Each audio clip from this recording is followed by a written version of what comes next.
शिव से हमारा आपका जुड़ाव होना चाहिए। गुरु हम लोगों ने महादेव को माना है, शिव हम लोगों के गुरु हैं। तो हमारा आपका जुड़ाव, हमारा आपका शिष्य के रूप में उनसे संबंध बनना चाहिए। जहां तक आदमी का सवाल, जैसे मेरा आपकी दीदी नीलम आनंद का या दूसरे किसी का, वो शरीर में हो या नहीं हो, उससे आपका जुड़ाव बहुत मानी नहीं रखता है। मानी रखता है लेकिन बहुत मानी नहीं रखता है, उसका बहुत अर्थ नहीं है। अर्थ तभी है जब हम शिव से जुड़े जो हमारे गुरु हैं। हम लोग क्या कहते हैं, उस महादेव से तो लेने का सिलसिला बड़ा पुराना, कहानियों में तो सब लेते रहे हैं आज तक। वो विष्णु जी गए तो चक्र सुदर्शन ले लिया, शुक्राचार्य गए तो संजीवनी विद्या सीख ली, श्री कृष्ण के कहने पर अर्जुन गए तो पशुपतास्त्र महाभारत के पहले ले आए। हम आप भी कुछ ना कुछ लेते ही रहे, तभी भीड़ है, तभी महादेव हमारे आपके घरों में पूजित हैं। हम लोगों ने कहा कि सामान तो लेते हो यार, माल मटेरियल तो लेते हो महादेव से, सुख भी लेते हैं, सम्मान भी लेते हैं, समृद्धि भी लेते हैं, जो भी जरूरत है मांगते ही मांगते हैं। लेकिन जरा सोचिए, अगर अक्ल नहीं रहे तो क्या होगा, बुद्धि नहीं रहे तो क्या होगा, ज्ञान नहीं रहे तो क्या होगा। मोतिहारिये के नु खिस्सा, एगो कौआ चढ़ गई सीढ़ी से छत पर, बपुआ कहला से बेटा से, तेरे सीढ़ियां हटा दे रे, इसार उतरिहन कैसे। एक सीढ़ी लगी थी आंगन में, कौआ सीढ़ी पर चढ़ चढ़ के छत पर चला गया। बापा बोला कि रे बेटा, बेटा को कि रे बउआ सीढ़ियां हटा, इसार छत पर से कौआ उतरिहन कैसे साले। ऐसे तो काम ना चली, कौआ के तो पाँख खोला बाबू, उड़ जाई, सीढ़ी लगाओ चाहे मौत लगाओ। हम लोगों ने कहा कि शिव से आप दान तो लेते हैं, शिव से आप बहुत कुछ मांगते हैं, कुछ न कुछ मिलता ही मिलता है। देने का अधिकार भी उनको जितना है, देने की शक्ति भी उनको जितनी है, विश्व में, वर्ल्ड में, संसार में, इस त्रिभुवन में किसी को नहीं है, क्योंकि ईश्वर का नाम है शिव, ईश्वर का नाम है महादेव। हम लोगों ने कहा कि दान तो तुम मांगते हो, ज्ञान काहे नहीं मांगते हो बउआ। दान तो हम लोग मांगते हैं, ज्ञान काहे नहीं मांगते हैं। ज्ञानमा भी मांग लीजिए तो उस दान का बढ़िया से बढ़िया उपयोग कर सकिएगा। रावण मांगा था दान, क्या मांगा था, त्रैलोक्य की शक्ति। नियम है, शक्ति में छिपा हुआ सम्मान होता, इज्जत होती है। आपके पास पैसे की शक्ति बहुत ज्यादा है तो जगत में आपको सम्मान मिलेगा, सुविधा मिलेगी। आपके पास राजनीति की शक्ति बहुत ज्यादा है तो आपको सम्मान, सुख मिलेगा। सामान्य नियम यही है। आपके पास सुंदरता की शक्ति बहुत ज्यादा है तो भी मिलेगा। बहुत सी महिलाएं विश्व में हुई हैं जिसके चलते तख्त डोला है, राजा डोले हैं, शासन डोला है। देखिए, सुंदरता की शक्ति है, हालांकि उसकी नहीं है, उसको किसी ने दी है। कोई आदमी सुंदर पैदा हो गया, कोई आदमी कुरूप पैदा हो गया, इसमें उसका कोई दोष नहीं है, किसी ने दे दिया। तो कुरूपता दे दी हो या सुंदरता दे दी हो, उसमें उस आदमी की कोई खूबी नहीं है, कोई उसकी योग्यता नहीं है। तो रावण भी मांगने गया था पावर, जानता था कि पावर में इज्जत है, सम्मान है, शक्ति मांगी थी उसने, त्रिलोकी की शक्ति, यानी तीनों जो कहानी है, सच है क्या झूठ हमको नहीं मालूम, तीनों जो लोक हैं उसकी शक्ति मांगी थी, यानी देवताओं से भी अपने को ऊपर कर लिया था उसने। देवता भी लोक में ही आते हैं, ऐसा नहीं है कि देवताओं की डिग्री महादेव के बराबर है। वो लोग, उन लोगों का भी लोक होता, वो लोग हमारे आपके नियमों से ही चलते हैं। त्रैलोक की शक्ति तो मांग ली, लेकिन शक्ति को संचालित करने का ज्ञान नहीं मांगा। आपने बंदूक तो सरकार से मांग ली, लेकिन बंदूक चलती कैसे है ये आपने सीखा ही नहीं सरकार से। सीख तो लीजिए भाई साहब, नहीं तो बहुत खतरनाक होगी वो बंदूक, क्योंकि उसमें शक्ति है। शक्ति में अगर ज्ञान नहीं होगा ना तो बहुत गड़बड़ हो जाएगा। हम में आप में भी शक्ति है, हम लोग बोल रहे हैं शक्ति है हम लोग के पास। मामूली काम हम लोग नहीं करते हैं, दुनिया की बहुत आधी से ज्यादा चीजें तो हम लोगों ने बना ली हैं। क्या नहीं बनाया हम लोगों ने?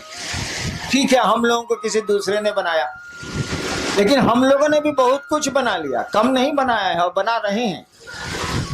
हम लोगों के साथ दिक्कत है कि हम लोगों को दूसरा कोई बनाता है और दूसरा कोई ले जाता है।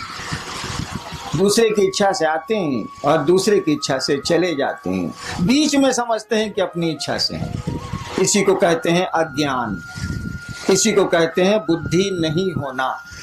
आप आते हैं दूसरी की इच्छा से, माँ बाप की इच्छा से आप नहीं आते, वो माध्यम है। कि बहुत माँ बाप हैं जो निसंतान है, और मेरे यहाँ अक्सर लोग आते हैं कि हमको बेटा नहीं है या 5 को बेटी है, 1 बेटा चाहिए।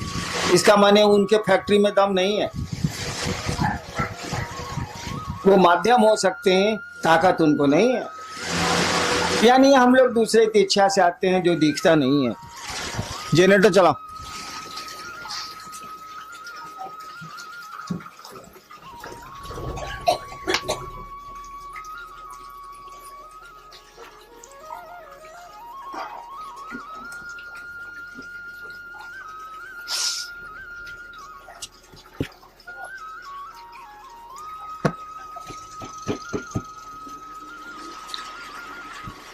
हम लोग दूसरे की इच्छा से आते हैं जो हमारी आपकी आंखों से नहीं दिखता है, अपनी इच्छा से रहते भी नहीं। अक्सर लोग चाहते हैं, करीब करीब सभी लोग चाहते हैं रहना, रहते कहाँ है? हम लोग के पूर्वज चले गए, तो आना दूसरे के हाथ में है, जाना दूसरे के हाथ में है। बीच में ऐसा लगता है कि बहुत कुछ हम लोगों के हाथ में है, ऐसा है नहीं, लेकिन लगता है तो लगता है। भ्रम ही सही, तो भ्रम भी आप में हमें संवेदना उत्पन्न करते हैं, प्रतिक्रिया उत्पन्न करते हैं, परिणाम उत्पन्न करते हैं। हम लोगों ने कहा लोगों को कि भैया महादेव से तो लेते ही लेते हो, लो यार कौन रोकता है, और उतना दे भी कौन सकता है जो दूसरे के पास जाओगे, लो जरूर लो। लोगों ने लिया है, हम आप क्यों दूबर रहे हैं, हम आप क्यों कमजोर रहे हैं। लेकिन ज्ञान भी लो नहीं यार, ज्ञान क्यों नहीं लेते हो? ज्ञान लोगे तो बहुत मामूली सी चीज से भी तुम बहुत बड़ा काम कर लोगे। हम लोग देहात में वो कहावत है ना कि गांव में एगो होशियार रही तो वो कमा खा के जिए ली, 5 गो बुड़बक ओकरा भेटाए के चाहिए। तो ज्ञान का ये महत्व है। दिक्कत क्या है? दान तो बंटवारा में आप ले सकते हैं, जैसे महादेव को आप बाबा कहते हैं, बाबा की संपत्ति में आपका अधिकार है। शिव कहा जाता है कि चंदा मामा सबके मामा, शिव घर घर के बाबा। कहावत है ना, चंदा मामा सबके मामा, शिव घर घर के बाबा। तो बाबा में तो पोते पर पोते सबका अधिकार है भाई, उसकी संपत्ति में तो भोग तो रहे। हवा उसकी, प्राण उसके, पानी उसका, पहाड़ उसके, नदियां उसकी, हम उसके, सब तो उसी के हैं, तो भोग तो रहे। और बिना मांगे मिल जाएगा, क्योंकि बाबा की संपत्ति में उसके पोता पोती से लेकर पूरा खानदान बढ़ते चले जाए, सबका अधिकार होता। कानून कहता है इस देश का कि जब तक जिंदा है तभी तक अधिकार रहेगा, उसके बाद कहीं दूसरे को दे दे। उस साला मरबे नहीं करता है तो देगा किसको? मरेगा तब नहीं दूसरे को होगा, उस साला जिंदा है। काहे कि रामनवमी में राम के जन्म की छुट्टी होती है, जन्माष्टमी में कृष्ण के जन्म की छुट्टी है। अब महादेव के जन्म का पता भारतीय सरकार को नहीं लगा तो हमको आपको कहाँ लगेगा, इसीलिए बियाह की छुट्टी है। महादेव का बियाह का छुट्टी दे, कहीं बियाह का छुट्टी सुना है आज तक किसी का? किसी भी बड़े से बड़े आदमी के शादी की छुट्टी आपको मिलती हो सरकारी दफ्तरों में, ऐसा सुना कभी? जन्म की मिलती है, पुण्यतिथि की मिलती है जिसमें वो शरीर छोड़ते हैं, पुण्यतिथि भी बहुत कम मिलती है, नहीं के बराबर मिलती है। जन्मदिन की छुट्टी मिलती है, जो हमारे यहाँ भगवान है या हमारे यहाँ जो पूज्य लोग हैं उनको उनके दिनों पर सरकार छुट्टियां देती है, लेकिन ब्याह के दिन केहू के छुट्टी मिला लोग है सरकार में, ये कभी सुनने बने रहे वालों नहीं। ब्याह के दिन साला ब्याह हो गए लोग, कौन बड़का बात बा। लेकिन महादेव के छुट्टी मिलेला महाशिवरात्रि, वो ब्याह के दिन मिलेला। काहे कि साले सरकार कमबख्त सरकार को ही नहीं पता, हमको आपको क्या इतनी बड़ी हस्ती को नहीं पता है कि पैदा कब हुआ था। और जब पैदा ही नहीं हुआ था ये मालूम नहीं है तो मरेगा ही नहीं साला। इसीलिए बाबा आपका जिंदा है, आपको हमको हक है, लेकिन केवाला नहीं मिलने वाला। केवाला तो उसी के नाम से है। दान में एक बाप अपने बेटे को पूरी संपत्ति का पूरा टुकड़ा दे सकता है। 3 बेटे हैं तो 3 हिस्सा कर देगा वो। कहल जाला कि बंटवारा में चाउर अगर धुआ गई बात होकर पानियों बटी, हाँ बटी, चावल का धुआं भी बढ़ता। ये हम आसमान से सीखा है, धरती पर हम नहीं जानते थे इसको। चावल का धुआं भी बढ़ता है, लेकिन भाई साहब ज्ञान नहीं बढ़ता है।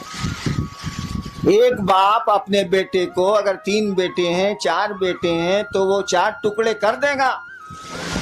बंटवारा के समय चावल और अधन पर चढ़ा हुआ है तो पानी भी बांट देगा वो, लेकिन वह बहुत बढ़िया शिक्षक है तो ज्ञान नहीं बांट सकता है। उसका ज्ञान लेने के लिए उसके बेटों को उससे ज्ञान लेने की मानसिकता में आना होगा, उससे पढ़ना होगा। हम अक्सर एक किस्सा सुनाते हैं, बना के किस्सा सुनाते हैं, कौन किस्सा थोड़े।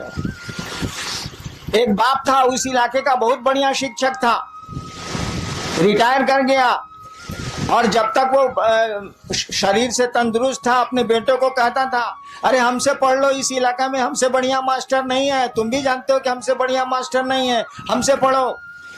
3 गो बेटा था, 2 गो बड़का बोला तुम्हारा से पढ़े, हमारे स्कूल में नाम लिखाओ। क्या करेगा बाप, उसने स्कूल में नाम 2 को लिखा दिया। छोटका बोला कि ना बाबूजी हम तुम्हारे से पढ़े, उसने तो कहा ही था कि हाँ पढ़ो। 2 बेटा कहा कि ना हम तरह से ना पढ़े, भी स्कूल में पढ़े। समय बीता, वो रिटायर कर गया, बूढ़ा हो गया। एक दिन सबसे छोटका बेटा हो गया था कलेक्टर, पढ़ा, टीचर बढ़िया था, बना दिया उसको, IAS हो गया, वो कलेक्टर हो गया। एक दिन छोटका बेटा आया बाप से मिलने के लिए, तो पीला बत्ती का गाड़ी या अंगरक्षक बॉडीगार्ड सब था उसके साथ। और दोनों भाईवा जो था उससे बड़ा, जो नहीं पढ़ा था अपने बाप से, वो दोनों बथान में भैंस को सानी लगा रहा था। सुना कि छोटका भैया आया है, भैया आया है, तो दोनों आया मिलने के लिए। बगीचा में था, बथान में था, आया मिलने के लिए। तीनों बैठा हुआ था, बूढ़ा जो मास्टर था वो भी बैठा हुआ था, जो तीनों का बाप था। दोनों ने कहा, दोनों बड़े भाई ने बाप से कहा कि बाबूजी तारा ऐसा था बेईमान, हमने कहा देखबे ना कहीं नहीं। बाप ने कहा क्या बेईमानी की, बोलो। कहा कि एकरा के तू कलेक्टर बना देला, हमनी के भैंस चरवा बना देला, तो ऐसे बड़ बेईमानी हुई। वो बूढ़ा आदमी बोला कि देखो बाबू, हमरे पास इतना बीघा जमीन है, छोड़ दो, हम पेंशन से खा लेंगे, हमको जमीन की जरूरत नहीं है, तुम तीनों भाई इस जमीन को बांट लो। हम जमीन का बंटवारा कर देते हैं, संपत्ति का 1-1 पाई का बंटवारा कर देते हैं, लेकिन ससुरा बताओ हम ज्ञान का बंटवारा कैसे करें। ये पढ़ना चाहा तो हमने पढ़ा दिया, तुम दोनों ने कहा नहीं पढ़ेंगे तो स्कूल भेज दिया। तुमको बढ़िया शिक्षक नहीं मिला, तुम नहीं पढ़े, भैंस चरा रहे हो। इसने हमसे पढ़ना चाहा, हम थोड़ा बढ़िया से पढ़ाते रहे हैं स्कूलों में, हमने इसको पढ़ा दिया, ये कलेक्टर हो गया, तुम दोनों भैंस चरवा हो गए। तो ज्ञान का बंटवारा हम कैसे कर दें? चलो चावल का पानी हम बांट देते हैं, सब कुछ बांट देते हैं 3 हिस्से में, लेकिन ज्ञान कैसे बांटेंगे यार? ज्ञान कोई लेगा तब न देंगे, ज्ञान तो लेना पड़ता है। सामान तो हम दे देंगे, लीजिए चाहे फेंकिए, लेकिन ज्ञान तो हम दे ही नहीं सकते ना जब तक आप लेना नहीं चाहिएगा, उसको रिसीव करना नहीं चाहिएगा। हम लोगों ने कहा महादेव से दान लेते हैं, ज्ञान कहीं नहीं लेते हैं भाई साहब। ज्ञान लेने के लिए आपको उस महादेव का चेला बनना होगा, शिष्य बनना होगा। और शिष्य बनना होगा इसका माने, शिष्य शब्द का अर्थ जानते हैं? जो लोग अंग्रेजी जानते हैं उनको तो आसान है, डिसाइपुल और डिसिप्लिन। डिसिप्लिन शब्द से डिसाइपुल बना है। डिसिप्लिन अनुशासन, डिसिप्लिन शब्द से डिसाइपल मन शिष्य, डिसिप्लिन शब्द से डिसाइपल बना है। कहने का अर्थ हुआ कि जो डिसाइपल है वह अगर गुरु का डिसिप्लिन नहीं मानता है तो डिसाइपल नहीं है। जो शिष्य है अगर गुरु का डिसिप्लिन नहीं मानता है तो डिसाइपल नहीं है। शिष्य शब्द का भी वही अर्थ होता है। संस्कृत में शस धातु है, उससे बना है शिष्य शब्द, उससे बना है शासन, उससे बना है अनुशासन, उससे बना है प्रशासन, उससे बना है शिष्य। शिष्य का मानी होता है जो अंग्रेजी में मानी है वह हिंदी में भी है। शिष्य का मानी होता है जो गुरु का अनुशासन माने, वह शिष्य है, वह चेला है। गुरु जो कहते हैं वो करे, गुरु का अनुशासन माने, डिसिप्लिन